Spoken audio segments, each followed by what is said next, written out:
Hey, what's going on, guys? Welcome to the Final Fantasy Reflections video. Alright, so we have Elazul here and also New Vision Pearl. Both of them are New Vision. I won't be talking about Lord of the Light in this video since he's free. And you just get him from logging in, I believe. So he's fine, but he needs a partner, and he probably won't be as good as he should have been when he should have been like in terms of schedule. He should have been at come out a while ago. So it is what it is on that. Anyways, Elazul's STMR got upgraded slightly. It has 300 attack instead of 200 or 204 or whatever it had before. But it's still one-handed, so that's a problem. It should have been two-handed, but it is only one-handed. We'll be talking about that shortly here. He has got some killers. He's got 150% loan burst damage passive, okay. 200% true shield build, or TDH, whatever you want to call it, on global. 500% cap, 100% win amp for himself on the grandest after 2 turns or 3 turns or whatever you want to call it. Some amount of turns after he gets that, so that was a surprising buff. It was 100% or 50 times mod boost for his LB on a normal attack, which is pretty good. Especially since he's an SLB, he doesn't have to worry about being shifted back like someone else we'll be talking about shortly. His LB actually didn't get changed other than increasing his mod by a little bit, so now it's 200 times. The SLB got a pretty big change, kind of. 30% sword and peril, 35% wind amp, so it's still only that, but some killers, and also 350 times mod buff, but it'll be 400 times with the normal attack. If you use Tidus STMR, that'd be even higher than that. So without Tidus STMR, it's 400 times, which is pretty good for, an SLB unit, So, alright, so in terms of cons, dual wielding his STMRs with how True Dual Wield currently is, as of this video, in case maybe True Dual Wield gets buffed in the future, but unlikely right now. It's worse than if he was two-handing a weapon and he lost his flat stats anyways. It would still be worse.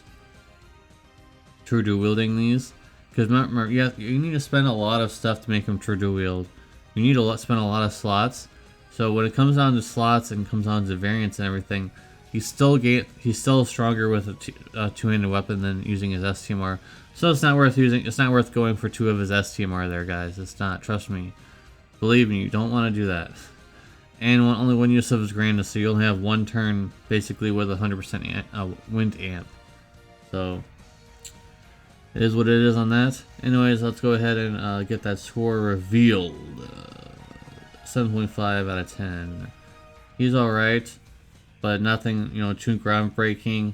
His 24 hits won't be too great until later with other JP units, where they have 24 hits. But currently, not that amazing. Just okay in terms of damage dealer. Alright, and moving on to New Vision Pearl. I think her STMR did get changed, but I forgot to change the list there, so ignore that. I think that's the old one. I guess I forgot to change it. Sorry about that. It is what it is. I can't change it now. So 200% TDH, 150% low burst damage, 500% cap. She's got 250% stone killer, actually, technically, and 200% human killer, because she has 50% all killers as her passive, so that's pretty neat.